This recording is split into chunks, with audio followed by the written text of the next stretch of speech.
Hi friends, welcome to this latest episode of the Nationalist View. We have with us a very special guest, Mr. Senge Sering from Gilgit-Baltistan.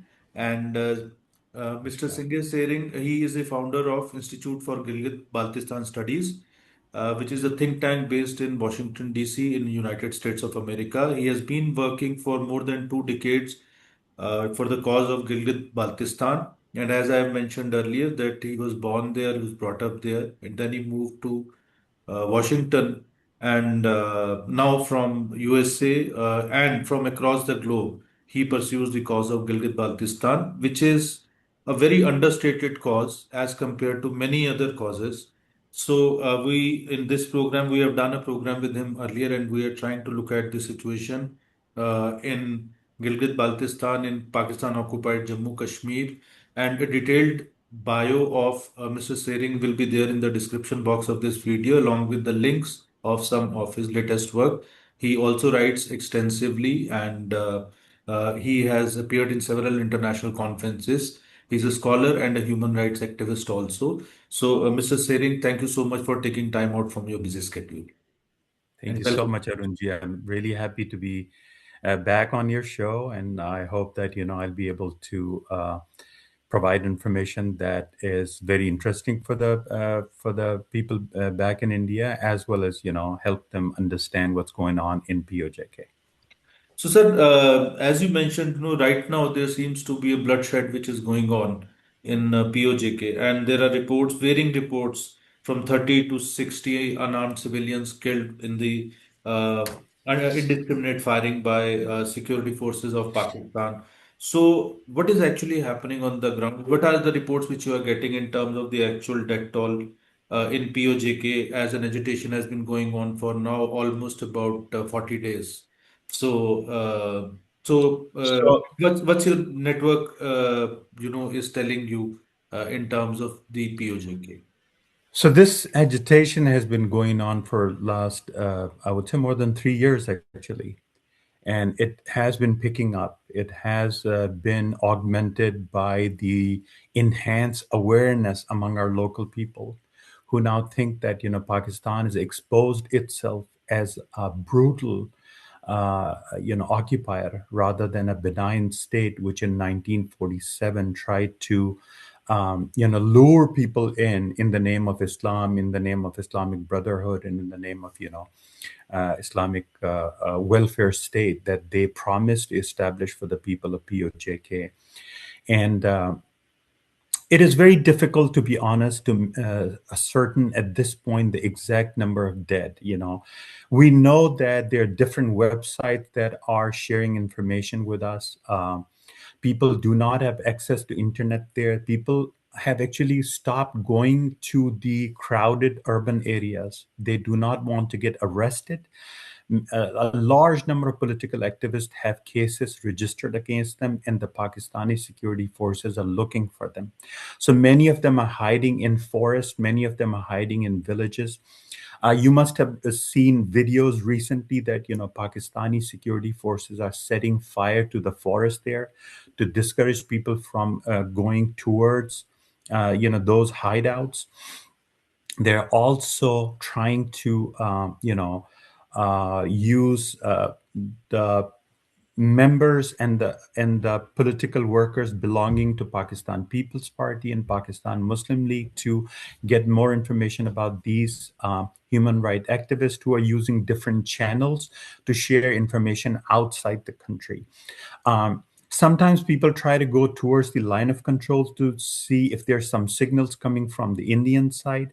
But like as I said, there's like a ruthless crackdown on those people, and they've been pushed away from those areas as well.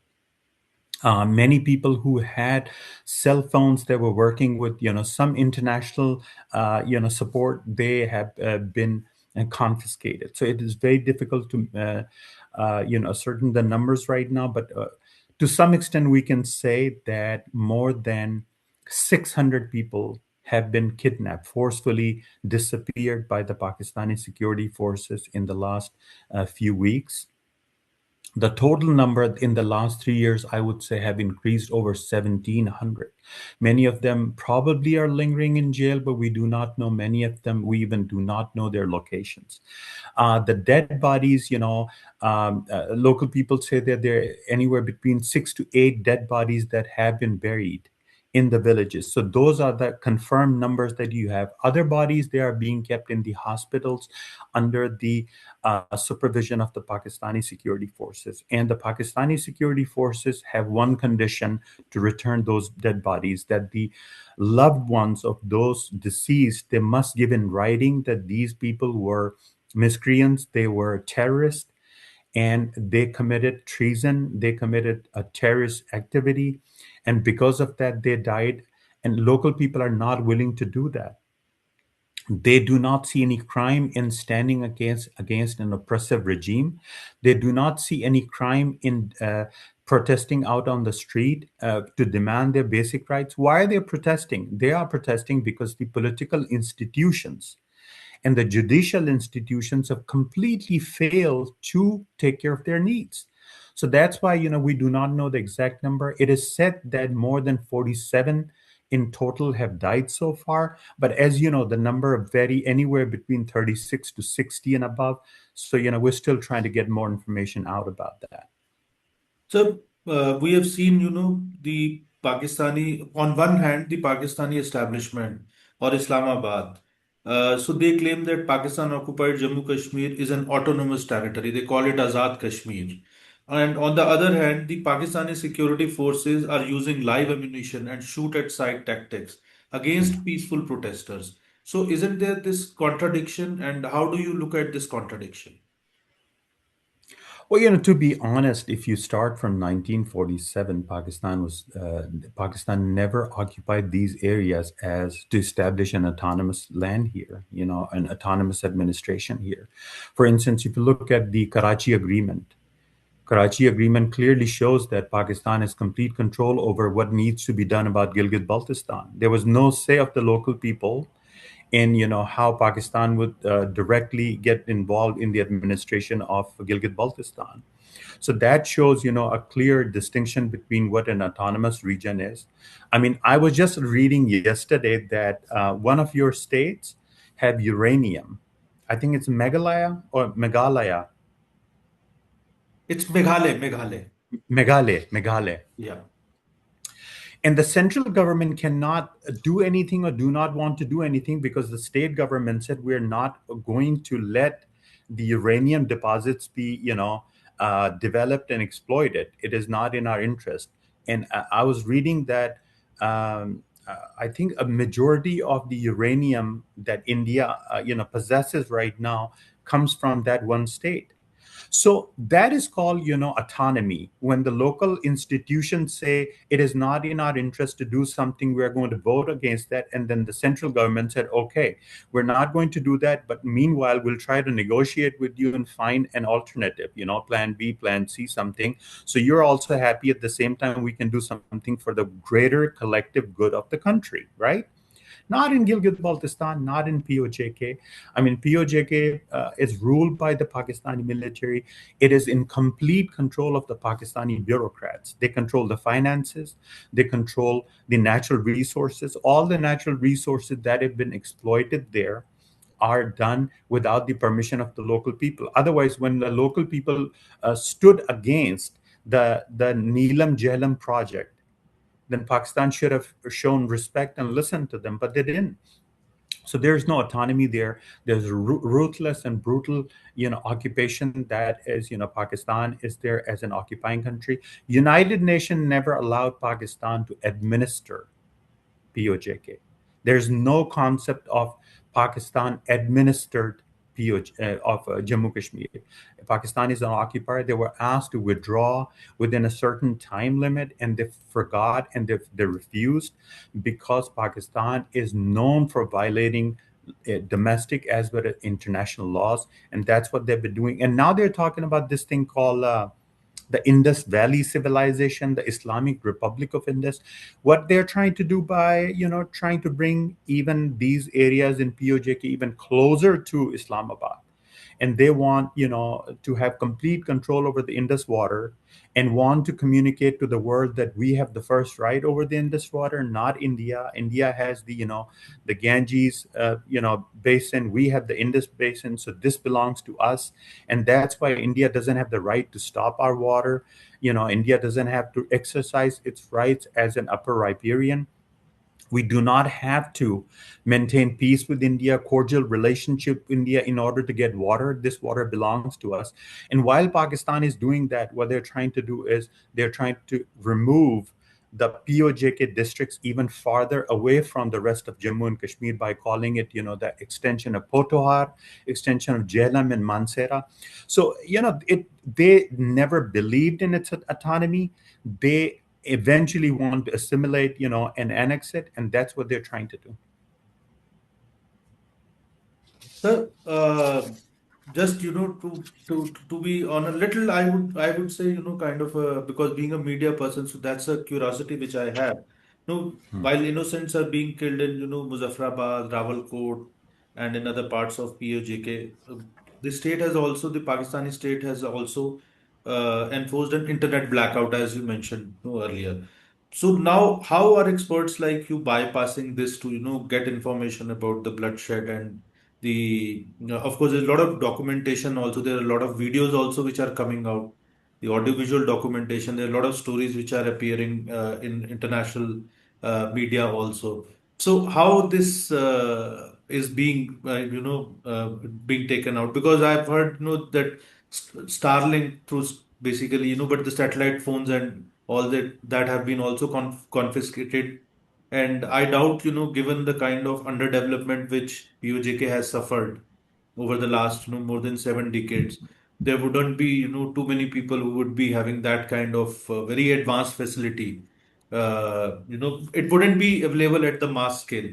And Yeah. the way these videos and this information is coming out, minute by Yeah. minute information is coming out. So, how is this happening, and what are your sources telling you? You see the raw data that comes out of either Gilgit-Baltistan, Mirpur, Muzaffarabad, Kotli, it would not make the same impact, if we people like us who are sitting outside are trying to give a meaning to it, right? So that is really important, that this collaboration and the coordination of people who are sitting outside, who are out on the street. Like yesterday I was in front of White House in Franklin Park, and then we were communicating to the American public. We're trying to communicate to them that what Pakistan is doing is not right. What President Trump has done by giving a new life to Pakistan is not right. Pakistan is committing a genocide. Pakistan is, molesting local people. So far, there are many women who have been kidnapped and taken to unknown places. Pakistan is really good at obfuscation and fudging data. We know that from what they did in East Pakistan, now Bangladesh. We know what they are so good at by looking at how Balochistan has not picked up the same international momentum and attention it deserves, and the same with the Pashtun issues. Pakistanis are really good at doing that. During Operation Sindoor, you saw how Pakistan is so expert at churning data and giving a completely false meaning to it and presenting to the international community, where Pakistan itself is the occupier. It is a brutal force, but then it presents itself as a victim of terrorism. And it keeps saying that 60 to 70,000 Pakistanis have died, and that makes us a victim. No, it doesn't make you victim. It makes you either foolish or evil. Your own bad policies killed your own citizens. Your own selfish policies, self centered attitude, short sightedness. This is what killed your own citizens. You tried to make, quick money. You tried to, cut corners. And while doing that, you destroyed your own society, you destroyed your own culture, you destroyed your own social fabric, you destroyed the ethnic groups, you destroyed the minorities. You have committed genocide against Shias and Baluch, and against POJK, against Kashmiris, against Pashtuns, against the Mahajirs, the people who helped you create Pakistan. This is your own doing. You're not a victim. So this is really important for people like me to come out and communicate to the world. Otherwise, there will be not just one President Trump, there will be like 20 more President Trumps telling to the world that Asim Munir is a great person, not like he's a butcher, not like he's a genocide committer, but he's a great, field marshal. He's a great friend of mine. This is something that the international community need to see, and it cannot happen if information is not coming out and then communicated through people like me. Pakistanis want to communicate to their own general public that whatever is happening in POJK, what is happening in Balochistan, is the fault of the local people. They are responsible for it and they deserve punishment. This is what they do through their media. If you remember what they did in Bangladesh, they used to call these East Pakistanis, people who are responsible for their own impoverishment, responsible for own deprivation. And then, eventually when they wanted to rise and ask for rights, then they were, called terrorists and, traitors and disloyal to the country, disloyal to Islam, and eventually they, were able to commit a genocide of 3 million people because of the way they churn information. So Pakistanis are really good at fooling their own domestic public, and this is exactly what they're doing right now. They're telling their public that through their own media that whatever is happening in POJK is the fault of their own people. So I think people like me are extremely important to negate that and counter that and tell the international community that no, we are the victims, we are the occupied people, and Pakistan has been doing it not just to us but everyone out there. And international community should stop supporting President Trump should stop supporting Pakistan. Do not give them more oxygen, more money. I just heard that IMF is going to give them $3.6 billion. Where do you think that money is going to get spent? For on killing people in POJK in Balochistan and Pashtun areas. So I think this is something that the people who are sitting outside the diaspora, they have a huge responsibility. We, without us, I think it won't be possible for local people to really present their case in a just manner. So, I mean, you just. I just want to yeah, add something here. please, please. Day before yesterday, Nazakat, that's the name of the person. He was filming a rally of the women there, right? And they shot him in his head. It was an instant death. He died at the spot. They shot him in his head. They're looking for people who are filming and communicating those videos outside, because Pakistan is really scared of information. So when that information gets to people like us, it becomes lethal. So that is something that we need to know, that we have to stand with those people. We really, really have to be out there for them. Otherwise, all that hard work, all the sacrifices they're making with their lives will go waste. So, as you mentioned, just mentioned about a women rally, and so let's talk a little bit about women and children, because very often they are the most vulnerable when it comes to a conflict situation, Yes. and we have seen with women and children among the dead in POJK, in this madness basically which is going on behalf of the Pakistani establishment. So in the long run, but like what we Yeah. have seen in Balochistan, now there were women suicide bombers, which were coming out from the Baloch Liberation Army, and then it's actually the women who are leading on-ground agitation in Balochistan to a large extent with leaders like Dr. Maran Baloch. So now coming back to POJK, so I want to talk a little bit about the psychological scars which are left on a society Yeah. when women and children are targeted by the security establishment as the Pakistani establishment is doing. So this state-sanctioned violence, what is going to be the impact on especially, the youth demographic, how they are going to respond to it, whether the Pakistani establishment will ever be able to engage with them again, and how within POJK the targeting of especially women and children. So how it is being looked at. Well, the nature of engagement of an occupier and an occupied nation changes when a new generation comes forward, right? They do not have the same emotional baggage that their forefathers had from 1947. This is, you can see in Balochistan, the way Balochistan movement has become widespread and taken over by the middle class, by taking over the local people, and not just by few leaders, which they started in the 1940s and 50s and 60s, and there were like military operations against them, and Pakistan was using their air jets and as helicopters, to bomb villages in Balochistan. Right now, it is in the hand of the middle class, and a large majority of them are youth. This is the same situation in PoJK and Gilgit-Baltistan. People do not want to judge Pakistan. People do not want to gauge Pakistan from what happened in 1947, because Pakistan has failed. There's an utter failure when it comes to delivering to the local people.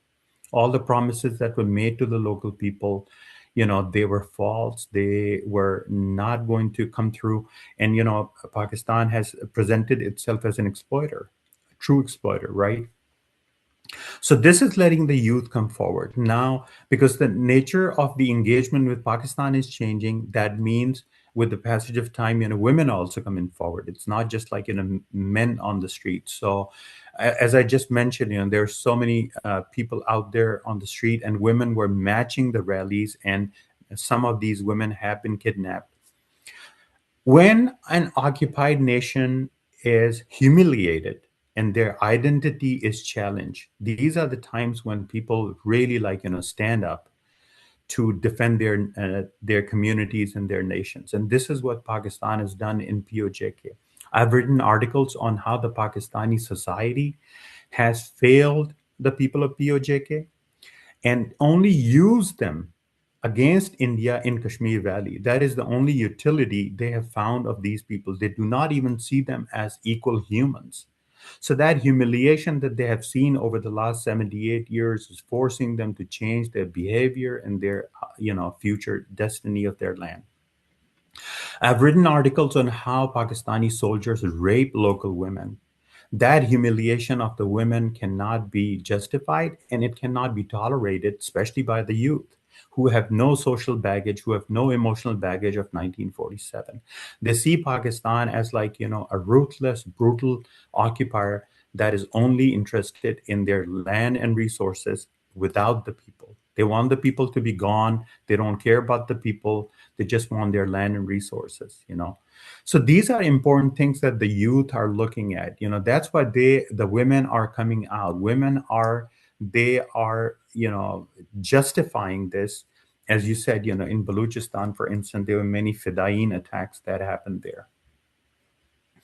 Women are desperate. They have no other way out. They do not understand how a country that is supposed to give them protection and give them equal rights and treat them as equal Muslim brethren, have turned against them and treat them like minions, like their foot soldiers, like a strategic fodder against India, and nothing more than that. So I think this is something that is changing the society. And as you see that men are out on the street and they're sacrificing their lives, obviously their women are not going to go and sit in the house when their sons, their fathers, their brothers, and their husbands are getting butchered. They're in the jail. As I said, there are thousands of people who are missing right now. We do not know what's going on with them.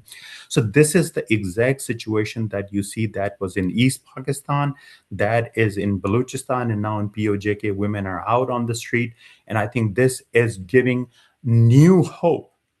When the women are out the street, the men really get this energy that they really need to I think that's why that is fueling that energy. And we are going to see that this time there won't be any compromise by the local people. So I think that is something that that is happening right now. So, sir, that brings me to the last question of this conversation. Uh, has the spilling of local blood in POJK by Pakistani security forces, so has it permanently broken Pakistan's control over POJK? And because we have seen that it has driven protesters to openly appeal to India for help. Now, this is a place from where Pakistani establishment, as you mentioned, the POJK, people in POJK, they were used basically to against no India. So and now they are appealing openly to India for help from across the border. So how do you see this thing? So is it are we there at a point of no return? Are we approaching the point of, or basically the POJK is approaching a point of no return, or Pakistani establishment is approaching a point of no return where it has lost complete control over POJK permanently? Well, Pakistan was doing okay as long as Pakistan was able to keep the local people from learning about the realities and just live in this fancy world of Islamic Brotherhood and how, Islam is going to be the binding force to take over the entire Kashmir Valley, Ladakh, and Jammu from India, and restore the Islamic, sultanate, or I don't know, whatever they dream about. Now people know that India is the constitutional guarantor. Pakistan is not. I think this is the big difference that I see now. Like 5 years ago, nobody talked about letter of accession. They knew letter of accession existed, but then Pakistani media and Pakistani school books have told them that those are fake documents.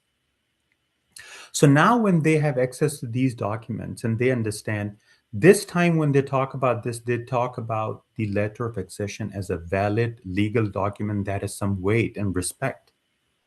So this has changed their behavior, that India is the guarantor, is the constitutional guarantee needs to come from India. But at the same time, I have to tell you, they're really really disappointed in India. Remember what when Operation Sindoor happened, and after it was abruptly called off after 3 or 4 days, there were so many people in POJK that I have talked to in Gilgit-Baltistan who did not understand, like what was the reason behind that? What is the larger implication of India not going through, all the way? But the fact is that they were really, really angry. So it seems that they look up to India. I mean, right now, many people in POJK are asking people in Punch and Rajouri for food and medicine. They're asking the Indian government there um, to help them. So I think that is something that they ask India. They expect that India will be. What I see is that India has become this strong country. It's the third largest military in the world, the fourth largest economy in the world. It has like a 4 trillion economy. It has gained this strategic clout that it was not there 5 or 10 years ago. It need to match its potential in POJK. It has not been able to do that. And the local people, they are very impulsive. I mean, I do understand while sitting in the United States that India has all the time in the world to wait. It is not in a hurry. Local people don't understand that. They are very impulsive. They are desperate. They have a huge wall in the name of line of control, blocking them from rest of Jammu and Kashmir. And now there's another wall on this side, which is the Pakistani soldiers. No food going in, no medicine going in, people dying of starvation. They have sent in another 8,000, I think, paramilitary and military, yesterday. So I think this wall from Pakistan and the wall towards India, this is something that is really making the local people think, there's a responsibility that India need to take, and India has not been able to do that. There's a point of no return, as you mentioned. It depends on India. It does not depend on the local people. Local people, in 1950s, there were uprisings. There were women who picked up guns. We have not seen that this time yet. But in 1950s, people in Rawalakot and Palandri and other areas, the women picked up guns against Pakistani soldiers. It went on for 7 to 10 years. There was massacre. There was bloodshed. There was no India then. India has its own understanding of the issues, and India has a much bigger picture. It has international obligations.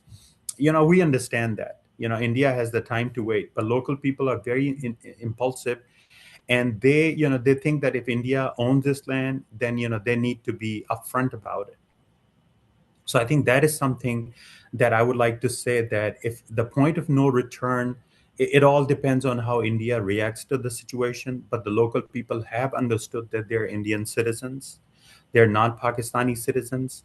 If They have to find a solution for this impasse that has been there for the last 78 years. It is only going to come through when they talk to India, not talking to Pakistan. Pakistan has stopped talking, they have started killing.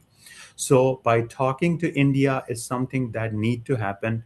And I don't know, how many more months or years it is going to take, but that is, I think, going to change a lot of, things for the people in POJK.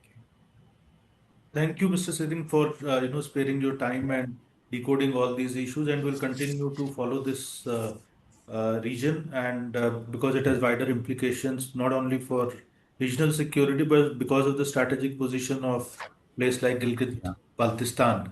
No, it has global Yes. implications, and we are going to actually have another conversation with Mr. Sering on the global strategic importance of Gilgit-Baltistan, because that is and it actually is a theater of what you call the new great game. It, So it is. It is the yeah, pivot. It so we are is. going to Yeah. talk about it because he is the best person to talk about it. And thank you so much again, Mr. Thank Singh, you for again. joining I the really show. appreciate that. And we Thank hope you. to host you back soon again. And thank you, viewers, for watching. We'll be back soon with another conversation. Thank you very much.